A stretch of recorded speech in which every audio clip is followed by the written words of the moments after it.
नहीं आगुआ जमीन कहीं जदि कौन अपराध करिन हाईकोर्ट रे कहीं बेल पिटिशन दाखल कर डॉक्टर सुनील कुमार रथ आर न्यूज रे पुणी सब दर्शक को स्वागत जनाऊँ। खबर आम आरंभ करवा कटक मंडल कारागार जेल रो सीनियर सुपरिटेडेंट सुजीत राउल कहीं हाईकोर्ट रे आगुआ जमीन आवेदन कर संतोषी दास दाखल कर एक मामला 35/2026 केस रे सुजीत राउल को जेल डीजी सुशांत नाथ मध्य कौन कार्यानुष्ठान नबारे आग्रह प्रकाश करनथिले। जदि सुजीत राउल कौन भूल करना डीआईजी रिपोर्ट रे मध्य रिपोर्ट दाखल होला पर डीजी कौन कार्यानुष्ठान नहीं सरकार कौन कार्यानुष्ठान एमती कौन घटी सुजीत राउल आगुआ जमीन आवेदन करछंती। मामला संख्या ABLPL 1625/2026 ए मामलार जो किछि दिन रिहाती दिया जाइथिला माननीय हाईकोर्ट 30/3/2026 रे तंको सामयिक आश्वस्ति प्रदान करथिले पुलिस गिरफ करि पारिबो नाही नॉट टू अरेस्ट जहा 13 एप्रिल पर्यंत मौजूद थिला एवं 13 एप्रिल रे कौनसी कारणवशत मामला न उठी पारिबारु आसंता 4 मे 2026 अर्थात आज मामलार परवर्ती शुणानी अर्थात अंतिम शुणानी सामयिक आश्वस्ति पाइथिले जेल रो सीनियर सुपरिटेडेंट सुजीत राउल। सुजीत राउलंकर आगुआ जमीन रे दाखल करा जायछि केविट पिटिशन। संतोषी दास अभियोगकारिणी मामला रे केविट फाइल करछंती। सुजीत राउल को आगुआ जमीन प्रदान न करबा पई अभियोगकारिणी वकीलों तरफ जोरदार उद्यम करा जिवो कहीं भ्रष्टाचार जेल सुपरिटेडेंट को आगुआ जमीन दिया जिवो प्रश्न मध्य करा जिवो। कोर्ट रे आगुआ जमीन आवेदन करथिबा सुजीत राउल हड़बड़ाई गले कि जदि कौन भूल करना जेल मध्य कागज पत्र हेरफेर करना कौन दस्तखत जालियाती करना गिरफ भय कहीं हाईकोर्ट को आगुआ जमीन पर आसी छोट छोट कथार एक्सप्लेनेशन मागुवा जेल भ्रष्टाचार ऑफिसर जनक आगुआ जमीन हाईकोर्ट रे आवेदन करछंती। संतोषी दास एक एफआईआर जहां चौद्वार थाना रे दाखल करा जायतिला चौद्वार थाना रे दाखल करा जायतिबा मामला रे संतोषी दास तांको सिग्नेचर को जालियाती करिथिबा एवं डॉक्यूमेंटेशन हेरफेर करिथिबा अभियोग नै एक मामला रुज करथिली।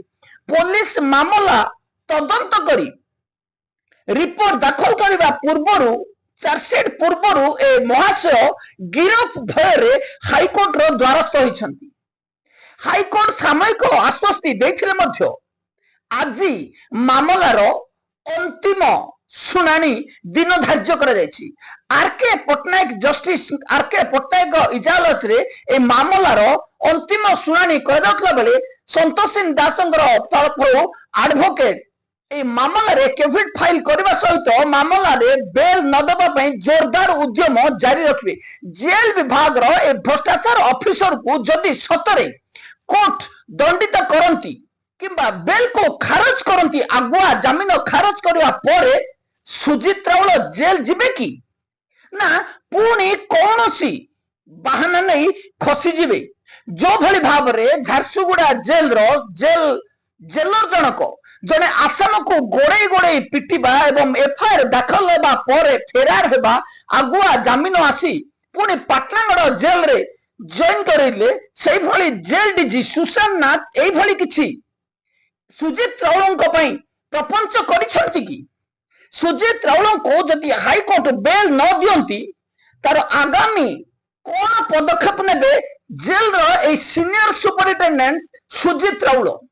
जेल विभाग रे बारंबार दुर्नीति करुथुबा जेल विभाग रे आसामी फेरार कथा कहतु न्यूनतम खाद्य कथा कहतु जेल विभाग रे आसामी आत्महत्या कथा कहतु लगातार जेल विभाग रे ଦୁର୍ନୀତି ଆସୁଥିବା ବେଳେ এই ভ্রষ্টাচার অফিসর যে ডিজি କାର୍ଯ୍ୟାନୁଷ୍ଠାନ ନେବାରେ ବିଫଳ ହୋଇଥିଲେ। ଏ କାର୍ଯ୍ୟାନୁଷ୍ଠାନ ନ ନେବାର କାରଣ ମଧ୍ୟ ଆମେ ଆଗରୁ ଆପଣମାନଙ୍କୁ ଜଣେଇଥିଲୁ ଯେ ମାସିକିଆ ଭତ୍ତା ଭୁବନେଶ୍ୱର ଜେଲ ଏବଂ କଟକ ଜେଲରୁ ଜେଲ ଡିଜିଙ୍କ ପାଖକୁ ପ୍ରଚୁର ପରିମାଣରେ ଯାଉଥିବାରୁ এই ଦୁଇ ଅଫିସରଙ୍କୁ ଜେଲ ଡିଜି ତାଙ୍କ ଛତ୍ର ଛାୟାତରେ ରଖିଛନ୍ତି। ଭ୍ରଷ୍ଟାଚାର ଜେଲର ଡିଆଇଜି ବୀରେନ ସାହୁ, ଡିଜି ସୁଶାନ୍ତ ନାଥ ଆଉ କିଛି ଛୋଟିଆ କର୍ମଚାରୀ ଜେଲକୁ ଦୁର୍ନୀତିଗ୍ରସ୍ତ କରାଇ ସାରିଲେଣି। କିନ୍ତୁ ଆମେ ମଧ୍ୟ ଚାହିଁବୁ ସୁଜିତ ରାଉଳଙ୍କୁ ଉଚିତ ଦଣ୍ଡ ମିଳୁ।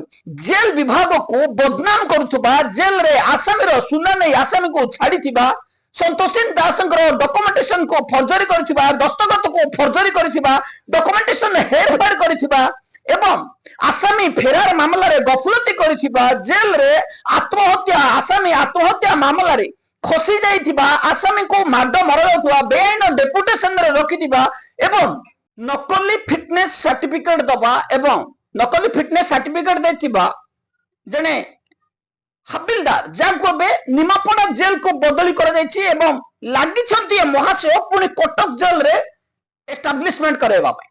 এই ভ্রষ্টাচার ওয়ার্ডর কথা, জেলরে আসামিক খাদ্য লুট করে খাইবা, জেলরে মদ গঞ্জেই মোবাইল বেপার করুথবা এই ভ্রষ্টাচার জেল সিনিয়র সুপরিটেন্ডেন্ট সুজিত রাউଳଙ୍କର আগুয়া জামিনকু খারজ করিবে কি মান্যবর হাইকোর্ট?